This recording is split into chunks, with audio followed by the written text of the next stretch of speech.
If you were to ask me who the biggest liar in America is, I'd answer without a second thought: Caroline Leavitt.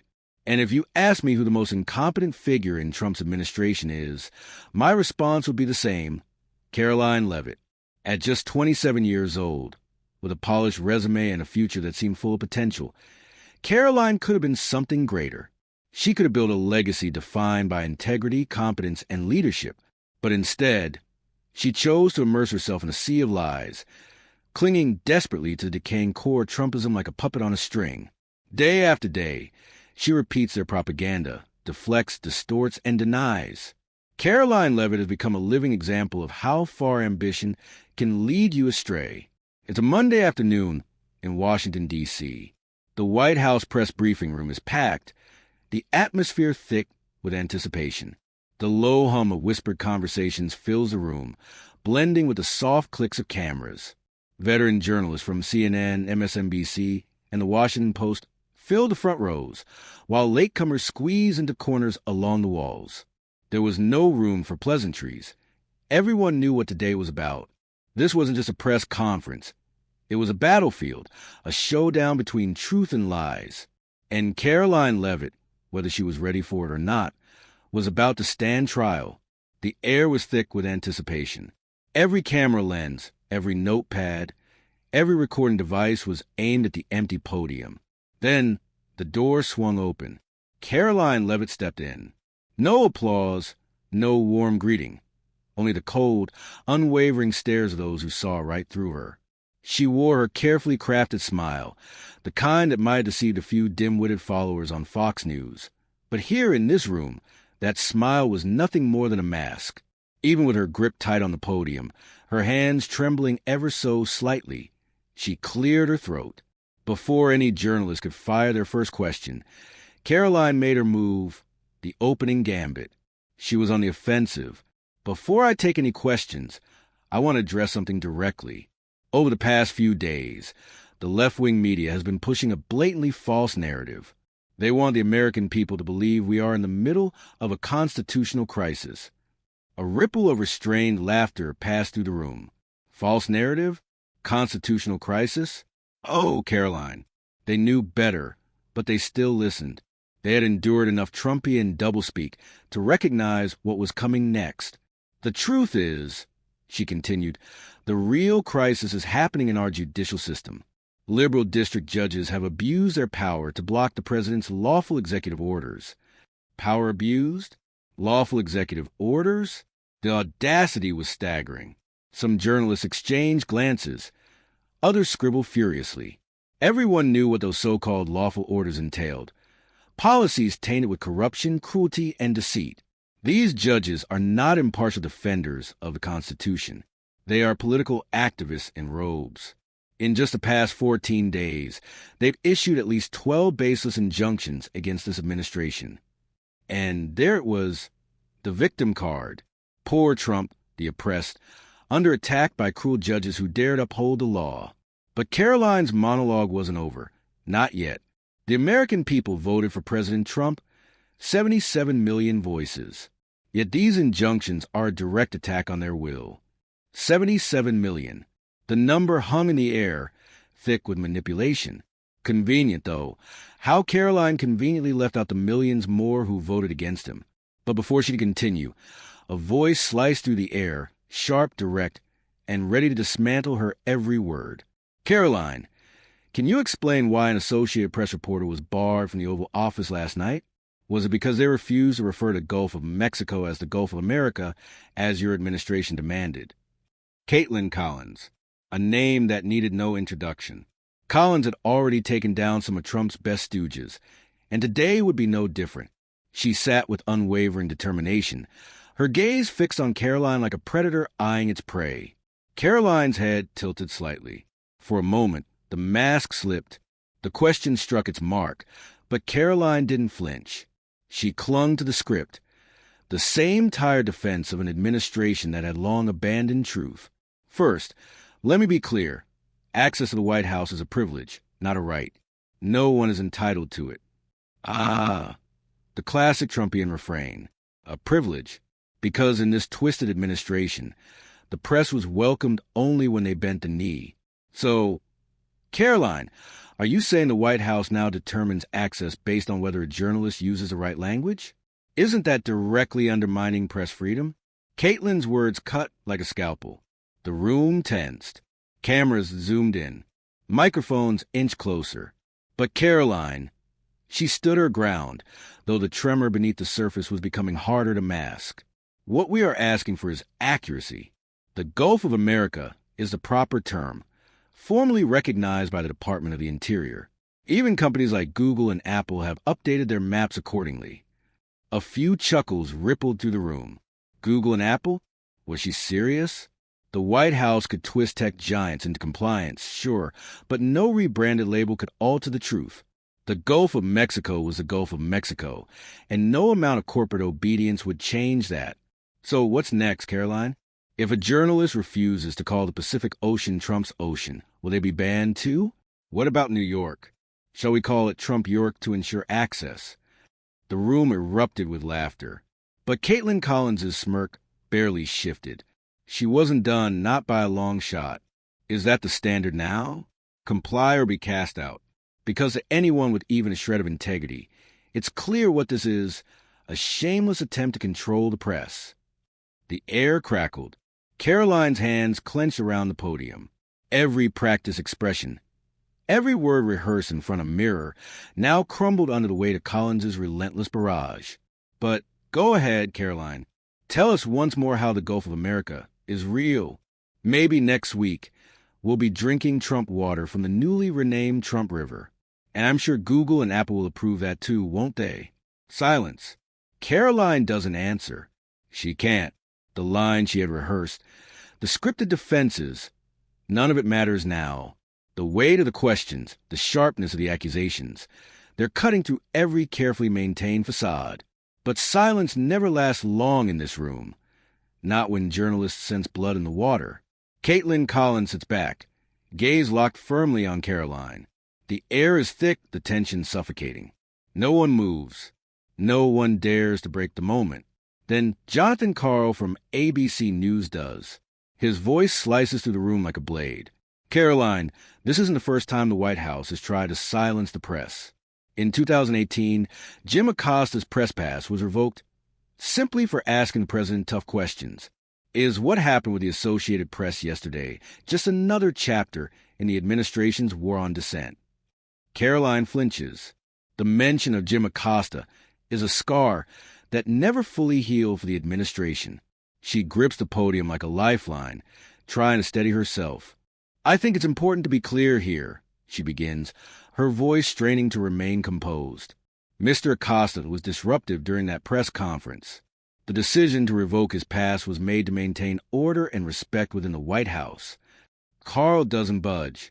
His gaze hardens. Disruptive? Since when is asking difficult questions considered disruptive? The tension mounts. The room waits. Caroline struggles to find footing on a crumbling defense. Before Caroline can respond, Yamiche Ossendor from PBS NewsHour steps in. Her voice is low but firm. And now a reporter from the Associated Press has been barred simply for refusing to call the Gulf of Mexico the Gulf of America. Does that mean any journalist who refuses to adopt the administration's language will face the same consequences? Since when has reporting the facts become grounds for punishment? Caroline stiffens. She expected this, but expecting a question and answering it are two different things. The decision to refer to the Gulf as the Gulf of America was made by the Department of the Interior. She says, her tone clipped. It reflects a historical perspective and asserts national sovereignty. The White House is simply asking for factual accuracy from press.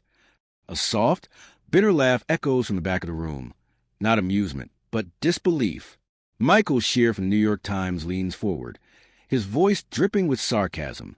Factual accuracy according to whose standards, Caroline? If the White House decides to rename the Pacific Ocean Trump Ocean tomorrow, are we all expected to print that to maintain factual accuracy? A ripple of restrained laughter spreads. The message is clear. The White House isn't defining truth. They're dictating it. Caroline's lips tighten. That's a ridiculous hypothetical, Caroline mutters. but the deflection does little to ease the scrutiny pressing down on her. Then comes April Ryan from the Griot. Her voice holds no amusement, only the weight of lived experience. Caroline, the president has repeatedly called the press the enemy of the people. Just days ago, he accused news outlets of treason for fact-checking him. Do you stand by those statements? Do you believe that holding the government accountable is now considered treasonous? Caroline's shoulders tense. Every word Ryan speaks is a reminder that the White House's attacks on the press are not theoretical. They are very real. But to condemn those statements would mean contradicting the very man she is here to defend. The president has the right to express his opinion, she finally responds, though her voice is notably weaker. And in some cases, he has felt that the media has been unfair. April Ryan doesn't blink. Unfair? So when journalists report discrepancies in White House data, that's unfair? And if they ask the president questions he doesn't like, are they at risk of losing their press passes, just like the AP? Caroline's silence says more than any answer could, and it's not over. Jonathan Karl's voice cuts through once more, this time with chilling clarity. Caroline, if this administration can ban the Associated Press, CNN, and the New York Times simply because they refuse to fall in line, who's next? Is this what we should expect moving forward? A press corps composed only of those who echo the president's narrative. He pauses, letting the question hang in the air. Because if that's the case, then let's be honest. We are no longer operating within democracy. The words land heavily. No laughter now. No murmurs. Just a silent acknowledgement of what's been said. Caroline has no retort. The carefully crafted talking points are useless here. She stands at the podium, the weight of the moment pressing down on her. For all her attempts to defend the administration, the truth stands tall, unshaken, undeniable. The battle is over. And today, truth has won. Capitol Hill, 2:30 p.m. the same day. While Caroline Leavitt was still raising her voice, struggling against the relentless press in the White House briefing room, a different kind of battle was raging just a short distance away. But here, there were no rehearsed smiles, no carefully crafted sound bites, no deflections or distractions. Here, the truth was bare, the stakes were undeniable, and the confrontation was unrelenting. The budget cut hearing had reached its boiling point.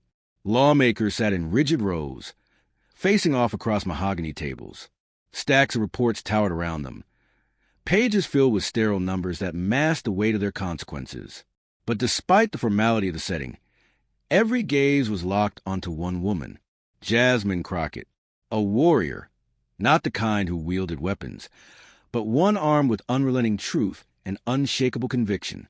In a room thick with hypocrisy and falsehoods, she stood like a grenade ready to detonate, not out of recklessness, but with purpose. Gripping the microphone, she leaned forward slightly, her voice steady yet commanding. It sliced through the tense atmosphere like a sharpened blade. We're here to talk about the budget. And if we really want to talk about wasteful spending, perhaps we should start with the Department of Defense. The room fell still. Eyes shifted nervously. Crockett's words were calculated, deliberate. The Department of Defense takes up nearly 50% of our discretionary budget. 50%. And let's be clear, they failed not one, not two, but 6 consecutive audits. And we're not talking about pocket change. We're talking about billions, trillions of dollars unaccounted for. A flicker of discomfort crossed the faces of Republican lawmakers. But Crockett wasn't about to let them off so easily. And instead of addressing this massive black hole in our budget, what are we doing? We're sitting here scrutinizing the pennies spent on people who rely on government support just to survive. You want to talk about fraud and waste. She leaned in further, her voice dropping just enough to make them hang on to every word. Start where the money actually disappears. She paused, letting the weight of her words settle. And then, with surgical precision, she shifted her focus. The name sent a ripple through the room. Elon Musk, the billionaire tech mogul hailed as a visionary, yet firmly tethered to government contracts. Everyone knew what was coming. Elon Musk makes approximately $8 million a day from government contracts. Every single day. She let the number hang in the air, heavy with its own weight. And yet, instead of investigating that, we're sitting here scrutinizing my grandmother's $65 a day from Social Security. That's the priority? The disdain in her voice was unmistakable. The absurdity of it all laid bare for everyone to see. But Crockett wasn't finished. We're talking about a man with unfathomable wealth who still thirsts for more. And when that isn't enough, he uses his platform to manipulate public opinion and spread misinformation. She scanned the room, watching lawmakers shift uncomfortably in their seats. And then one final, calculated pause. The final blow was coming. Just yesterday, Elon Musk stood in the Oval Office and admitted that he lied. A murmur swept through the chamber. He used his propaganda machine to spread the false claim that we sent millions of dollars to Gaza for condoms. That was a lie, and he knew it. A collective gasp rippled across the room. These weren't just accusations. They were undeniable facts. We claim to believe in law and order. We claim to uphold the Constitution. But where is the accountability for people like Elon Musk? Where are the investigations into the billions funneled into his pockets? If we're truly committed to justice, why are we turning a blind eye to the biggest offenders? Silence. Heavy, deafening silence. The weight of her words pressed against the walls of the chamber. Jasmine Crockett had spoken the truth. Raw, unapologetic, impossible to ignore. But she wasn't done. She stood tall, unwavering. And then, a shift. Across the table, Marjorie Taylor Greene stirred in her seat. The staunch defender of Musk, always quick to shield the wealthy and powerful. And now, predictably, she couldn't resist. Miss Crockett, I think you're being dramatic. Elon Musk isn't the issue here. We're talking about government mismanagement, not a successful businessman who's created thousands of American jobs. A faint, bitter smile curled at the corner of Crockett's lips. Jobs? You want to talk about jobs. Jasmine Crockett's eyes locked onto Marjorie Taylor Greene, her disdain undeniable. All right then, let's talk about those jobs. Let's talk about how Elon Musk built his empire on government contracts, on taxpayer dollars. Let's talk about how his companies underpay and mistreat their workers. Is that what you're celebrating? Greene's mouth opened to respond, but Crockett didn't give her the chance. And the hypocrisy is staggering. When poor people receive basic support just to survive, you call it government dependency. But when Elon Musk collects millions a day from taxpayer money, you call it smart business. The air in the chamber grew thick, the silence suffocating. Greene had no retort, but Crockett wasn't done.